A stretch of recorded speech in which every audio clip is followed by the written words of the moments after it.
Hi guys, ഇന്നത്തെ വീഡിയോയിലേക്ക് എല്ലാവർക്കും സ്വാഗതം. നമ്മളിന്ന് ഉണ്ടാക്കാൻ പോകുന്നത് ആവോലി ഫിഷ് കറിയാണ്. നല്ല അടിപൊളി റെസിപ്പിയാണ്, എല്ലാവരും ട്രൈ ചെയ്യണം. നല്ല ടേസ്റ്റ് ഉള്ളതാണ്.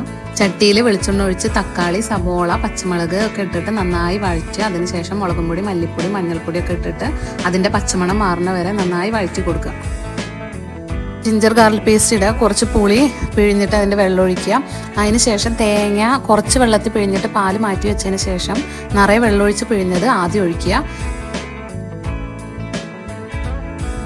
അത് നന്നായി യോജിപ്പിച്ച് നന്നായി തിള വന്നതിന് ശേഷം മീൻ കഷ്ണങ്ങൾ ഇട്ടു. മീൻ കഷ്ണങ്ങൾ നന്നായി ഏകദേശം ഒരു 3/4 ഭാഗത്തോളം വെന്തതിന് ശേഷം നമ്മൾ അതിലേക്ക് ഫസ്റ്റ് പിഴിഞ്ഞ പാലില്ലേ, കട്ടിയിൽ പിഴിഞ്ഞത്, അതൊഴിച്ചു. ഈ കട്ടിയിൽ തേങ്ങാപ്പാൽ അധികം തിളയ്ക്കേണ്ട കേട്ടോ, ജസ്റ്റ് ഒന്ന് ചൂടായതിനു ശേഷം ഉള്ളി താളിച്ചൊഴിച്ചു. നല്ല ടേസ്റ്റുള്ള അടിപൊളി റെസിപ്പിയാണ്, എന്തായാലും എല്ലാവരും ട്രൈ ചെയ്ത് നോക്കണം. വെറുതെ പറയല്ല, നല്ല ടേസ്റ്റാണ്. അപ്പം ഇനി അടുത്ത വീഡിയോ ആയിട്ട് വരാം. Okay, by.